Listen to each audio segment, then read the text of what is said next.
पाकिस्तान 'ਚ पंजाबी कॉन्फ्रेंसां दे सब तो वड्डे नैटवर्क पंजाबी नैशनलिस्ट फोरम वालों जी आयां नूं। पंजाब तो बाहर रहने वाले पंजाबी विच सियासी शौर भी है ते पंजाबी कौम परस्ती भी है। हर कौम का मसला समाजी इज्जत, मुआशी खुशहाली, इंतजामी बालादस्ती, इकतसादी तरक्की हुंदा है, जबकि सियासत ये भी है कि समाजी, मुआशी, इंतजामी, इकतसादी मसलियां की वजह का पता होवे ते हल आउंदे होण। कौम परस्ती का ताल्लुक कौम दे समाजी, मुआशी, इंतजामी, इकतसादी मामलात नाल हुंदा है। पंजाब दे पंजाबी दी अकल पंजाबी जुबान विच वड़ी हुई है। पंजाबी कौम दी समाजी इज्जत, मुआशी खुशहाली, इंतजामी बालादस्ती, इकतसादी तरक्की वाल ना ध्यान है ते ना इस गल ते गल करदे ने। इस दी वजह पंजाब दे पंजाबी विच बरादरी परस्ती ते इलाका परस्ती दा होना ते पंजाबी कौम परस्ती दा ना होना है, जबकि सियासी शौर ना होने दे करके पंजाबी कौम परस्ती दी पंजाब दे पंजाबी नूं समझ ही नहीं है।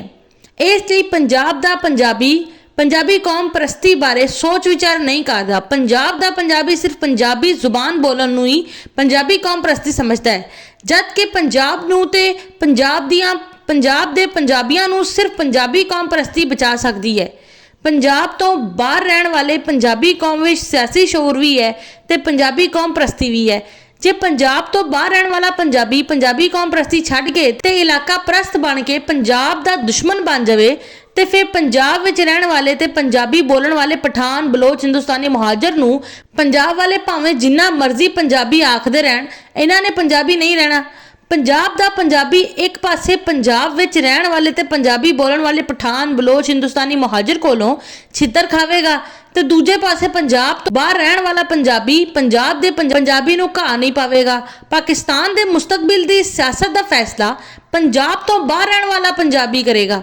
जे पठान, बलोच, हिंदुस्तानी मुहाजिर अपने अपने इलाके विच रहने वाले पंजाबी नूं इलाका परस्ती दी बुनियाद ते अपने नाल मिलान विच कामयाब हो गए ते फिर पंजाब दे पंजाबी ने रुल जाना है।